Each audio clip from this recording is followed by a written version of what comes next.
कारपोरेटीकरण के इस सर्वग्रासी दौर में देशी विदेशी कंपनियों का एक ही लक्ष्य है, देश का जल जंगल जमीन सब कुछ हमारा, और दिन 100 गुना तो रात 1000 गुना मुनाफे में बढ़ोतरी के लिए है। शासकों की सिर्फ इतनी सी इच्छा है, नहीं हुजूर, कुछ तो हमारे लिए भी है। ऐसे में गांधी जी के ग्राम स्वराज पर चर्चा का क्या कोई आज मूल्य है? ग्रेटर नोएडा स्थित परी चौक के अखिल भारतीय गुर्जर संस्कृति शोध संस्थान में इस विषय पर किसान चिंतन में आए एक प्रमुख वक्ता चंद्रशेखर प्राण को सुनिए और सोचिए कि क्या ग्राम स्वराज आज भी संभव है। देखिए, दो चीजें होती हैं बहुत सरलता।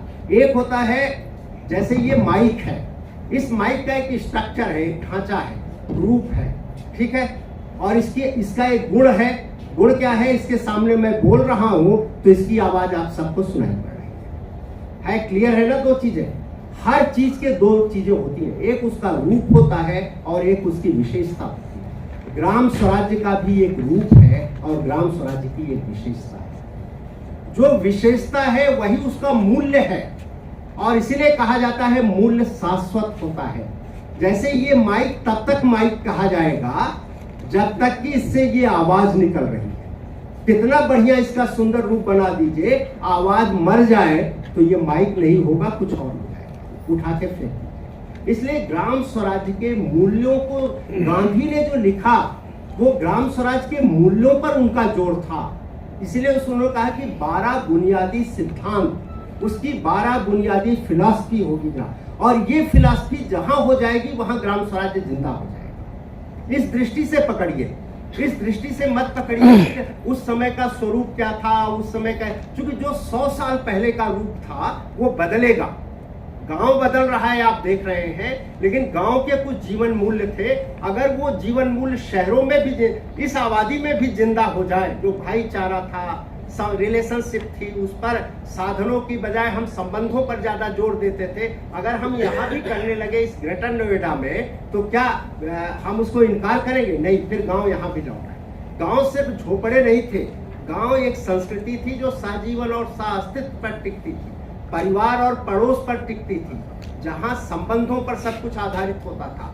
अगर शहरों में भी फिर से परिवार पड़ोस बन जाए तो शायद इसका कोई चिंता नहीं होगी कि वहीं जाकर के गांव बसेगा। तब तो कहते हैं ना, जो कुछ अच्छा काम शहर में होने लगता है तो हम कहते हैं अभी गांव यहाँ आ गया था और गांव जिंदा है। तो गांव के जिंदा होगा अपनी आत्मा से, ग्राम स्वराज्य जिंदा होगा अपनी आत्मा से। इसलिए वो 12 बुनियादी सिद्धांत जरूर हमें जानना है। पहला जो बुनियादी सिद्धांत है ग्राम स्वराज्य का, वो है मानव की सर्वोच्चता।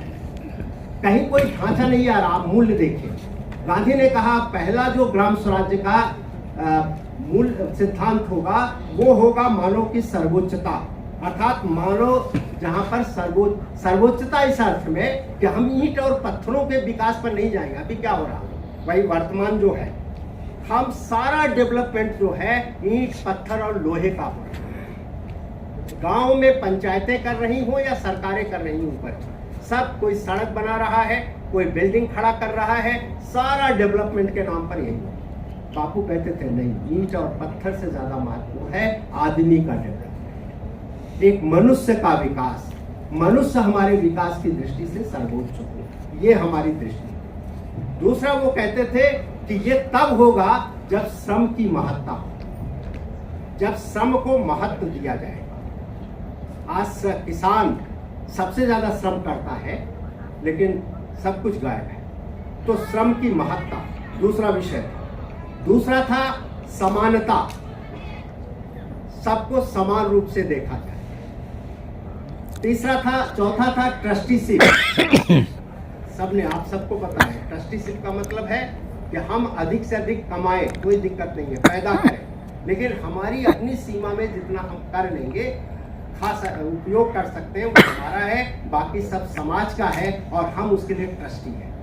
ये ट्रस्टीशिप का मायने होता है, बापू के ट्रस्टीशिप। दूसरा है विकेंद्रीकरण, सत्ता एक जगह नहीं, विकेंद्रीकरण एक चीज का नहीं, सिर्फ सत्ता का, अर्थ का भी विकेंद्रीकरण। तो गांधी कहते थे अर्थ और सत्ता दोनों का विकेंद्रीकरण होगा ग्राम स्वराज्य में। ग्राम स्वराज्य एक केंद्रीकृत नहीं होगा, न सत्ता की दृष्टि से, सरकार की दृष्टि से, शासन की दृष्टि से, और न तो व्यापार की दृष्टि से या पैसे की दृष्टि से, उसका विकेंद्रीकरण होगा। तीसरा था, फिर अगला था स्वदेशी।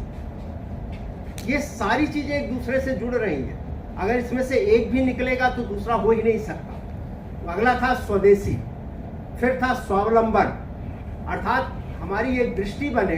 स्वदेशी का मतलब है कि हमारी भौतिक पहुंच जहां तक होती हो, गांधी के अर्थों में जहां तक हम पहुंच सकते हो, डायरेक्ट संबंध बना सकते हैं, उतना हमारा स्वदेश।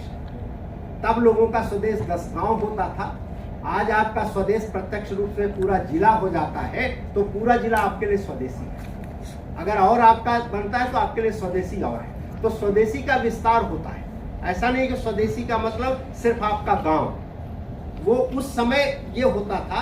आज उस पूरी परिभाषा को नए सिरे से देखने की आवश्यकता है। सहयोग, परस्पर सहयोग, सत्याग्रह। गांधी कहते थे कि इस पूरे ग्राम स्वराज्य की जो लड़ाई होगी, जो हथियार होगा, वो सत्य और अहिंसा होगा, और सत्य और अहिंसा से लड़ी जाने वाली सारी लड़ाई जो है वो सत्याग्रह। इसलिए कहते थे कि जो हथियार ग्राम स्वराज्य में प्रयोग किया जाएगा वो सत्याग्रह का होगा। सर्वधर्म समभाव, और अंत में 2 व्यवस्थाओं की बात करते हैं। एक तो शिक्षा की बात करते थे कि नई तालीम, ग्राम स्वराज्य का जो अगला था वो नई तालीम थी। नई तालीम का मतलब है कि सिर्फ शब्दों की पढ़ाई ना हो, का से कबूतर ना पढ़ाया जाए, बल्कि कबूतर पहले लाया जाए, बच्चे को कबूतर को टच कराओ, वो अपनी इंद्रियों से कबूतर का अनुभव करे। अर्थात जो नई शिक्षा थी वो इंद्रियों की या आपके जो आप जिसको प्रत्यक्ष अनुभव कर सकिए, ऐसी शिक्षा।